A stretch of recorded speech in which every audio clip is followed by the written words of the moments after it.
जिंदगी में एक और धोखा। इन पुलिस वालों की जात ही बेकार होती है। नहीं सलार, उसे मत मारना, वो भाई है तुम्हारा। क्या बोली? वही जो तुमने सुना, ये एसपी का बेटा रॉकी नहीं है, ये तुम्हारा भाई समीर है। क्या बोल रही है ये? मेरा भाई बहुत पहले मर चुका है। नहीं रॉकी, तुम्हारे भाई को इस दलदल से बचाने के लिए एसपी सर ने झूठ कहा था और उस दिन तुम्हारा भाई नहीं उनका बेटा मरा था। पर आप तो दोनों ही मरेंगे। अरे नहीं, ये क्या रणबीर यहाँ क्या कर रहा है? इंस्पेक्टर समीर को कवर दो। पलक झपकते ही मंजर एकदम बदल गया। पहली बार सलार जैसा समंदर खुद में ही बंद गया। इंस्पेक्टर समीर को जल्दी गाड़ी तक लेके जाओ, हमें इसे यहाँ से निकालना होगा। भाई आप भी चलिए, हमें यहाँ से निकलना होगा। भाई क्या बात है भाई, आप वहाँ क्या देख रहे हैं? हमें यहाँ से निकलना होगा भाई, चलिए। पहली बार इतना लाचार है वो, अपने जीत में ढूंढ रहा हार है वो। बेशक खामोश दिखेगा तुम्हें सलार, लेकिन ये उसकी खामोशी नहीं, उसके भाई के लिए प्यार है वो। तो अब ये इस जंग का अंतिम पड़ाव है। नासुर बन चुके हैं वो जो दबे गहरे घाव हैं। पराक्रम करने को तैयार है वो, शायद इसी का नाम जिंदगी है। कहीं धूप तो कहीं छाँव है। और गाइस अंतिम में आप लोग के लिए एक छोटा सा सवाल है। इतना मेहनत के बाद भी स्टोरी में कुछ खास रिस्पॉन्स नहीं है, तो प्लीज इस स्टोरी में अपना थोड़ा सा समय लगाओ। अगर स्टोरी अच्छा लगे तो प्लीज आगे बढ़ाओ। अब इनकी हालत कैसी है डॉक्टर मैम? पहले के मुकाबले अब इनकी स्थिति बहुत ठीक है सर, लेकिन जब तक इन्हें होश नहीं आ जाता हम ज्यादा कुछ कह नहीं सकते। और सही मायने में इन्हें बेड रेस्ट की भी बहुत जरूरत है सर। अच्छा ठीक है डॉक्टर मैम, पर ध्यान रखिएगा ये बहुत जरूरी केस है। अर्पिता 2 मिनट बाहर आओ। ओके सर, चलिए। अरे कहाँ भाई, ये सब सलार का लफड़ा है, वो ऐसे नहीं छोड़ेगा। अरे सर कहिए सर, क्या बात है? देखो अर्पिता, अभी तक तो तुम समझ गई होगी कि इन सब के पीछे और भी पावरफुल लोग इन्वॉल्व हैं, लेकिन इन सबको एक ही आदमी कंट्रोल कर रहा है और वो बिल्कुल नहीं चाहता कि रॉकी इन सब से बाहर निकले। आई नो सर, पर हम तो सिस्टम के हाथों बंधे हुए हैं और ऐसी स्थिति में रॉकी खुद के लिए कुछ नहीं कर सकता। हाँ, पर वो कर सकता है। आप सलार की बात कर रहे हैं सर? हाँ, अब जब तक वो यहाँ ना आ जाए या रॉकी को होश ना आ जाए, तब तक हमें रॉकी को सुरक्षित रखना होगा। लेकिन ये सवाल सिर्फ रॉकी तक सीमित नहीं था, क्योंकि इस जंग में एक और भी चेहरा जख्मी था। ज्यादा वक्त नहीं है मैडम मेरे पास, जल्दी कीजिए, नीलू भाई का होश में आना बहुत जरूरी है। बस थोड़ा टाइम इंस्पेक्टर सर, दवाई का असर होने ही वाला है। टाइम ही तो नहीं है मैडम। अरे नीलू भाई, अच्छा हुआ जो आपको होश आ गया। क्या बात है इंस्पेक्टर, इतना क्यों फड़फड़ाया हुआ है तू? क्योंकि भाई सलार भाई ने पहली बार मेंटेनेंस और रिकॉर्ड डायरी चेक किया है। उसकी फिक्र तू मत कर इंस्पेक्टर, मुझे पता है कि सलार भाई को कैसे समझाना है। तू सुन ले, कहिए भाई। वक्त आ गया है बगावत का, उन लोगों को इकट्ठे कर जो मेरे साथ है। लेकिन भाई इस तरह सलार भाई के खिलाफ नहीं जा सकते। जाएंगे, मैं लेकर जाऊंगा, तू इकट्ठे कर उन सबको, लेकिन उससे पहले मुझे भाई से बात करके देखना होगा। ठीक है भाई, चलिए। ताकत और सत्ता पाने का लालच नीलू को यहाँ तक ले आया, लेकिन जब सच्चाई सलार के सामने आया तो सलार एक बार फिर खुद को अकेला पाया।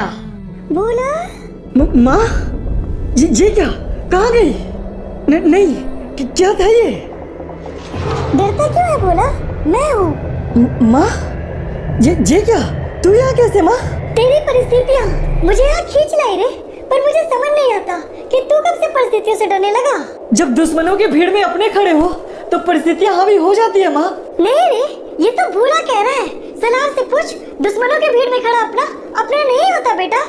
और छोटू, क्या वो भी अपना नहीं है माँ? है बेटा, पर तेरी जंग इतनी छोटी नहीं है। अभी सिर्फ उनके बारे में सोच जिनके पास भोला जैसा भाई नहीं है। तू कहना क्या चाहती है माँ? यही कि जो तू शुरू किया है उसे पूरा कर, सिर्फ अपने ही अपने परिवार के लिए नहीं, अपनी माँ जैसे और दूसरी औरतों के लिए भी लड़। तो पर माँ, इस लड़ाई में मैं बहुत अकेला हूँ।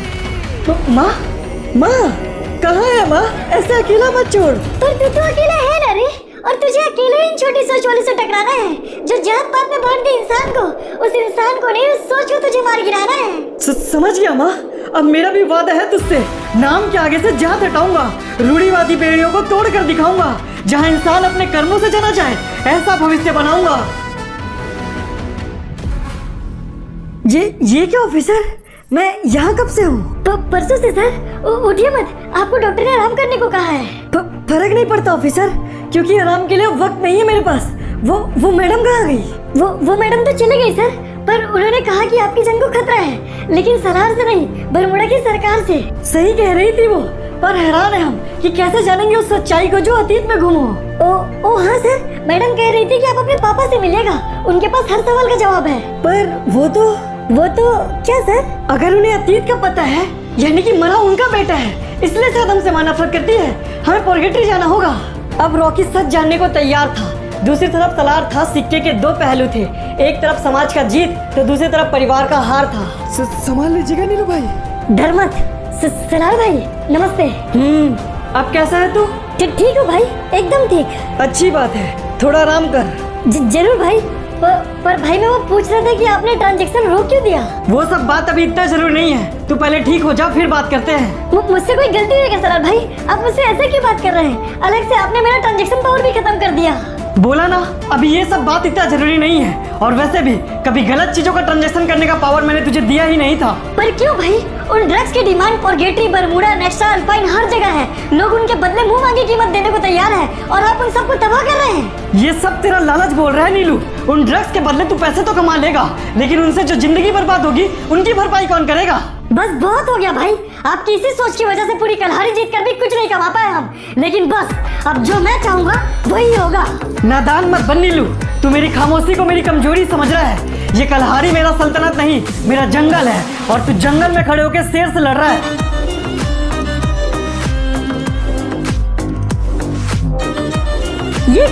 ये क्या कर रहे हो तुम लोग? तुम लोग होश में तो हो ना? पागल तो तू हो गया है नीलू। ये ताकत और पैसे तेरे किसी काम नहीं आएंगे। अंतिम वक्त में काम आएगा तो तेरा कर्म। मुझे माफ कर दो, मुझे माफ कर दो भाई, मुझसे गलती हो गई। तुझे मुझसे इस तरह माफी मांगना पड़ रहा है? तुझे पता है तू क्या कर रहा है? ये जंग मैंने अपनों के लिए लड़ना शुरू किया था रे, पर तू तो अपने लिए ही लड़ रहा है। क्योंकि जिंदगी में सिर्फ पैसे कमाएंगे। जब अपनों में से कोई आगे बढ़ जाएंगे तो देख लेना, वो भी इनके बीच झांकने भी नहीं आएंगे। रुक, अगर कोई और बुरा करेगा सोच के मैं भी बुरा करने लगा तो अच्छाई तो पूरा खत्म हो जाएगा ना रे। और भूल गया क्या वो दिन जब तेरे मौत का सौदा हुआ था? अगर उस दिन मैं तेरी तरह सोचता तो आज तू जिंदा होता। अब उन बातों से कोई फर्क नहीं पड़ता भाई। गलत कह रहा है नीलू, क्योंकि इन बातों से फर्क पड़ता है। जब अपनों के बीच दरार हो तो कोई अपना ही मरता है। पर सर थोड़ी कोशिश तो कीजिए उठने की। क्या बात है मैडम, अब कैसे हैं अंकल? कुछ कह तो नहीं सकते, लेकिन उनकी स्थिति सुधर सकती है अगर ये खुद कोशिश करेंगे तब। लेकिन इन्होंने खुद ही हिम्मत हार दिया है। क्या मतलब मैडम? देखिए सर, अभी ऐसी स्थिति में है जहाँ अगर ये खुद चाहे तो ठीक हो सकते हैं, लेकिन साथ इन्होंने जीने की उम्मीद ही छोड़ दी है। लेकिन आज आपको जागना होगा बाबा, क्योंकि वो कहानी है आधा। आज बताइए मुझे, आपने क्यों छुपाया सलार का आधा वादा? सलार? हाँ बाबा, सलार। आप जानते हैं ना उसका अतीत? तुझे उसके बारे में कैसे पता? मैं उसके बहुत करीब से लौटा हूँ बाबा। तो मुझे सच बताइए, क्या है वो बात जो मैं नहीं जानता? कौन सा है वो रिश्ता जो मैं नहीं मानता? रिश्ता? हाँ बेटा, रिश्ता तेरा उससे गहरा है, पर सवाल ये है कि अतीत अब क्यों खुद को कह रहा है? क्या मतलब बाबा? सलार, वो तेरा भाई है, पर क्या बाबा? उसकी लड़ाई सिस्टम से है, लेकिन उसके पास वक्त था पीछे हटने का, उस बुरे वक्त से उभरने का। लेकिन उसने जंग को चुना ना बाबा? हाँ, लेकिन उसकी चिंता मुझे हमेशा सताती रही है, क्योंकि वो हजारों के बीच में एक खड़ा है और उसका दुश्मन उसके सोच से बहुत बड़ा है। लेकिन फिर भी ना बाबा, वो अकेला ही लड़ रहा है। दुश्मन कितना भी बड़ा हो मर रहा है। पर बेटा, मारने वाले को सिर्फ एक बार किस्मत की जरूरत होती है और बचने वाले को हर बार। और सलार के दुश्मन तो कर ही रहे उस मौके का इंतजार। तो फिर ठीक है बाबा, अब मैं भी एक भाई का धर्म निभाऊंगा। जो उनके रास्ते आएंगे उन्हें ठिकाने लगाऊंगा। रॉकी तैयार है। एसपी जानता है कि सलार हार कहाँ मानता है, लेकिन यही तो जंग का उसूल है, दुश्मन को ही मारता है। एक प्रॉब्लम हो गई है सर, रॉकी अस्पताल से बच निकला और नीलू भी पकड़ा गया है। और जो काम रणबीर को दिया था उसका क्या हुआ? दरअसल वहाँ पर भी एक प्रॉब्लम है सर। नीलू की सच्चाई सामने आते ही सलार ने खुद ही पूरा माल डिस्ट्रॉय कर दिया। अब कलहारी में भी हमारे पास कोई माल नहीं बचा। तुम लोगों की नाकामी के किस्से सुनकर थक गया हूँ मैं। अब उस कमीने का मरना बहुत जरूरी है। पर ये होगा कैसे सर? होगा, क्योंकि अब वक्त आ गया है छुप कर नहीं, सामने आके वार करने का। नीलू से कहो तैयारी शुरू करे, इस बार हम खुद जाएंगे कलहारी, लेकिन उससे पहले कुछ अधूरे काम पूरे करने होंगे। तो अब वक्त आ गया है आखिरी जंग का। वो लोग जो सलार भाई का साथ दे रहे हैं, उन लोगों को रास्ते से हटाना बहुत जरूरी है। पर हम ये करेंगे कैसे भाई? उसके लिए भी मैंने सब सोच रखा है। बस एक बार बरमूडा से पीएम सर का ऑर्डर आ जाए, उसके बाद सब जुगाड़ हो जाएगा। लेकिन हाँ, तब तक हमें कुछ तैयारियां करनी होंगी। कहिए ना भाई, क्या करना होगा? सबसे पहले तो जो सलार भाई के खबरी हैं, उन्हें रास्ते से हटाना होगा। उसके बाद घर में रखे रिकॉर्ड और हथियारों को डिस्ट्रॉय करना होगा। ठीक है भाई, आप फिक्र मत कीजिए, ये सब हम संभाल लेंगे। तो फिर ठीक है, तैयार रहो उस आखिरी जंग के लिए जो जल्दी सामने आएगा। जल्द मुलाकात होगी। ठीक है भाई, चलो बे। तो अब इस तरह सलार को ये जंग सिर्फ अपनों के लिए नहीं, अपनों से भी लड़ना होगा। या तो मारना होगा दुश्मनों को अपनों के साथ, या फिर खुद ही मरना होगा। सर हमको बिल्कुल समझ नहीं आ रहा है कि हम कलहारी वापस से क्यों आए हैं। क्योंकि ये लड़ाई वो अकेले लड़ रहे हैं, पर ये लड़ाई उनके अकेले की नहीं है, इसलिए वक्त है उनका साथ निभाने का। और मैं तुमसे भी यही कहूंगा कि तुम्हारा यहीं तक साथ काफी था, क्योंकि आगे की लड़ाई मुझे उनके साथ लड़नी होगी। मेरी भी कुछ कर्तव्य है जिन्हें पूरी करनी होगी। तो आपका साथ निभाना भी मेरा कर्तव्य है सर, आपके साथ ही चलूंगा। तो फिर चलो शुरुआत उन गद्दार पुलिस वालों से करते हैं। वो इस तरह शुरुआत तो करना चाहता है, पर नियति को कौन टाल पाता है। रॉकी ये देख के हैरान हो जाता है जब रणबीर खुद वहाँ आता है। जी क्या सर? क्या बात है ऑफिसर, मानना पड़ेगा तुम्हारी किस्मत बहुत खराब है। एक बार मरने से बच गए, फिर भी मौत के सामने आ गए। पर इंस्पेक्टर ये बात तो तुम्हारे लिए भी लागू होता है। मौत देने वाले के किस्मत में भी मौत ही होता है। तुम्हारा यही झूठा कॉन्फिडेंस तुम्हें यहाँ तक ले आया, लेकिन आज नहीं, क्योंकि आज गिरफ्तारी नहीं तुम्हारी मौत होगी। तो फिर ठीक है रणबीर सर, समझ लीजिए कि मौत के उस पार आपसे मुलाकात होगी। अबे ओ 2 कौड़ी के इंस्पेक्टर, ऑफिसर के साथ रह के अपनी औकात भूल गया है, तो देख अपनी औकात। अरे नहीं, ये क्या? उसे उसकी औकात दिखा दी गई है ऑफिसर, फिक्र मत कर, तेरी भी बारी आएगी। यूँ तो सही कहता है रणबीर, बारी तो आएगी, पर अफसोस कि इस बारी में सिर्फ तुम्हारी बर्बादी की कहानी लिखी जाएगी। भाई आप? हाँ, कभी तो आना था, फर्ज है निभाना था, पर अभी इतना ही साथ निभाऊंगा। इंतजार करना, फिर आऊंगा। और इस तरह परिस्थितियां बदलकर वो चला गया। कंडीशन आसान हो गई तो रॉकी अकेला ही लड़ गया। अरे नहीं सर, ये क्या? ऑफिसर, तुम फिक्र मत करो, मैं तुम्हें हॉस्पिटल ले चलता हूँ। नहीं सर, लगता है जैसे मेरा अंतिम वक्त आ गया। मुझे माफ कर दीजिएगा। ऑफिसर, बेशक दुखद है ये अंत, लेकिन ये तो सिर्फ शुरुआत था, क्योंकि इस कहानी के अंत में मौत का एक बड़ा घात था। तो उम्मीद है चीफ कि अभी तक ऑफिसर रणबीर ने उस गद्दार ऑफिसर रॉकी का हत्या तो कर ही दिया होगा। माफ कीजिएगा सर, पर गद्दार वो नहीं आप है, और ध्यान रखिएगा मौत के बदले सिर्फ मौत मिलता है। अच्छा, तो अब सरकारी कुत्ते भी भौंकने लगे। अपनी औकात मत भूलो चीफ। जी क्या? कौन है वो? मार डालो उसे। अच्छा, तो अब तू मुझे मारेगा? चल तुझे तेरी औकात दिखाता हूँ। बहुत आग लगा लिया तूने, अब मैं आग लगाता हूँ। अरे देख क्या रहे हो, मार डालो उसे। अब तक कोई सलार को मार पाया है जो ये मार पाएंगे? शैतान से टकरा के ये अपने घर में खुद आग लगाएंगे। जी क्या हो रहा है? ये क्या चीज है? चीज नहीं सर, इस नाचीज को ही सलार कहते हैं, और जिसकी औकात नहीं होती इससे टकराने की, वो इससे दूर ही रहते हैं। पहली बार सलार को सामने देखकर पीएम को ये बात समझ आ गया था कि जिससे ये टकराना चाह रहे हैं कुछ और नहीं, बस ये अपनी ही लंका लगा रहे हैं। माफ कर दीजिए सर, हम गोली नहीं चला रहे हैं, हमको नहीं मरना। कहाँ गया वो कुत्ता? वो तो चले गए साहब। हमने सुना है कि वो कलहारी जा रहे हैं, कोई प्लान है उनका वहाँ। तो ये पीएम की वही तैयारी है जो उसने सलार के लिए जाल बिछाया है। बेशक वो थोड़ा हैरान है क्योंकि सलार खुद बरमुड़ा आया है, लेकिन पीएम अपनी प्लानिंग को रोकेगा नहीं, क्योंकि यही तरीका है जिससे चलते उसने इतना बड़ा साम्राज्य बनाया है। क्या बात है ऑफिसर, आप लोग यहाँ क्या कर रहे हैं? माफ कीजिएगा एसपी सर, पर आपके खिलाफ वारंट है हमारे पास। आपको और आपके पूरे परिवार को हमारे साथ चलना होगा। पर क्यों? उसकी जानकारी हम आपको नहीं दे सकते, लेकिन आपको इसी वक्त हमारे साथ कलहारी चलना होगा, वरना हमें फोर्स लगाना पड़ेगा। एसपी ने परिस्थितियों को भांप लिया, वो मजबूर था इसलिए उनके साथ चल दिया, लेकिन ये सब पीएम की साजिश थी, सलार पे नियंत्रण पाने की, दूसरे के सर पे बंदूक रख के खुद की बात मनवाने की। कलहारी में दोबारा तेरा स्वागत है एसपी।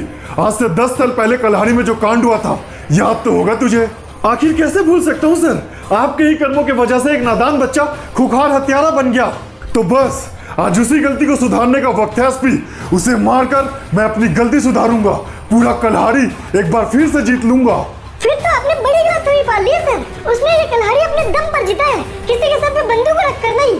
मुझे इन सब बातों से फर्क नहीं पड़ता, मुझे बस सत्ता और पावर चाहिए, फिर उस जैसा 2 कौड़ी का आदमी मरे या जिए। नहीं पीएम सर, उन्हें जिंदा नहीं छोड़ सकते, उन्हें तो मरना ही होगा। तब तो एक बात आप लोग को उसके बारे में जरूर जानना चाहिए। ऐसी ही परिस्थितियों ने उसे इतना खास बनाया है, आप लोग की तरह धोखे से नहीं, अपने दम पर वो यहाँ आया है। पीएम सर, लगता है वो आ गए। पर वहाँ तो कोई भी नजर नहीं आ रहा। हाँ, पर वो आ रहे हैं, क्योंकि जब वो आते हैं तो मौसम इसी तरह बदल जाते हैं। परिस्थितियाँ जिसकी गुलाम, हवाएं लेती है जिसका नाम, मत समझना उसे आम, वरना होगा तुम्हारा काम तमाम। तो आ ही गया तू, बहुत इंतजार करवाया तूने। बरमूडा में तो तेरी खातिरदारी नहीं कर सका, पर यहाँ नहीं छोड़ूंगा तुझे। इस तरह दूसरे के सर पे बंदूक रख के खुद को शेर समझ रहा है? अबे जा, पहले भी कुत्ता था तू, अभी भी कुत्ता ही लग रहा है। माफ करना सर, वो ऐसे ही बात करता है। पर आज के बात नहीं करेगा, क्योंकि आज का दिन इसकी जिंदगी का आखिरी दिन होगा। खुले आंखों से सपना देख रहा है, लगता है तेरा बात तो पूरा होगा। चल देख लेते हैं ये किसका आखिरी दिन होगा। बस बहुत हो गया, मार डालो इन कमीनों को। अरे नहीं, तुम लोग मेरे साथ पीछे चलो। पलक झपकते ही गोलियों की बारिश होने लगी। शांत खड़ी माहौल अब आग उगलने लगी और इन सब के बीच तय हो रहा था किसी की शासन तो किसी की ताकत, किसी की मौत तो किसी की खौफ। इस तरह की गद्दारी तो नहीं चलेगी इंस्पेक्टर, तुझे तो मरना ही होगा। लेकिन इन सब के बीच अब परिस्थिति बिगड़ रहा था। एक एक करके जो अच्छा भाई, पक्ष था हमारे वो मर बहुत रहा लोग था। मारे जा चुके हैं। तू घबरा मत, मैं देखता हूँ ही नहीं। तो पर अब करेंगे क्या? भरूंगा वो पुराने जख्म जो शुरू किया उसे करूंगा खत्म। परिस्थितियों की भाप उसे बहुत अच्छी थी, उसके सीने में जल रही आग बहुत अच्छी थी। बिना लड़े रुक जाए वो ऐसा हो ही नहीं सकता, यही तो बात उसकी सबसे अच्छी थी।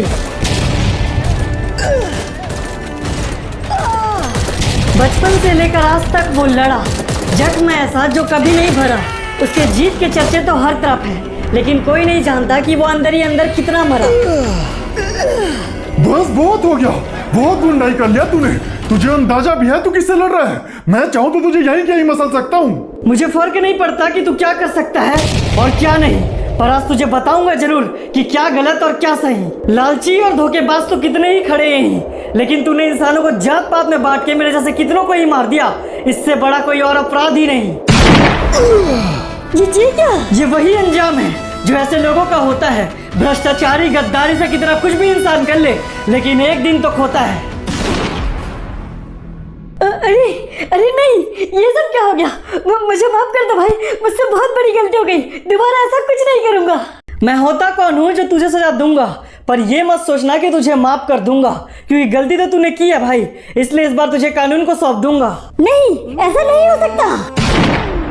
नहीं भाई, बुरा कुछ नहीं होगा तुझे, मैं तुझे कुछ नहीं होने दूंगा भाई। घबरा नहीं रे, शायद इस जात पात के खिलाफ मैं इतना ही कर सकता था। शायद लड़ लिया मैंने जितना लड़ सकता था। कौन कहता है कि सबक सिर्फ किताबों से सीखी जाती है? कौन कहता है कि इतिहास सिर्फ सिहाइयों से लिखी जाती है? अब मुझे ही देख लो, इस शहर को तो मैंने अपने मुट्ठी में कर लिया, लेकिन मेरी जिंदगी, मेरी खुशियां हाथ से रेत की तरफ फिसलती रही। मैं लड़ा भी नहीं और हारता भी गया। पता है, बचपन में मैं भी खुद को आईने में देखकर हंसता था। आप ही की तरह खुद को कोई सुपर हीरो समझता था। माँ का गोद जन्नत सा लगता था, लेकिन अब वो सब खोकर ये जिंदगी में खुद ब खुद हारता जा रहा हूँ, क्योंकि बचपन से लेकर आज तक इस जात पात ऊंच नीच ने मुझसे मेरा सब कुछ छीन लिया। लेकिन देखो, जब बारी मौत की आई तो मुझे ही महान कर दिया। अपनी पूरी जिंदगी अपने और अपने लोगों के हक के लिए ही लड़ा, फिर भी बुरा मुझे ही कहते हैं लोग, तो बुरा ही सही। लेकिन अब अगर किसी ने लोगों को जात बात में बांटा तो मेरा ये जंग पूरा होकर भी अधूरा ही रह जाएगा। क्यों तूने मेरी फुर्सत की, क्यों दिल में इतनी हरकत की, इश्क में इतनी बरकत की, ये तू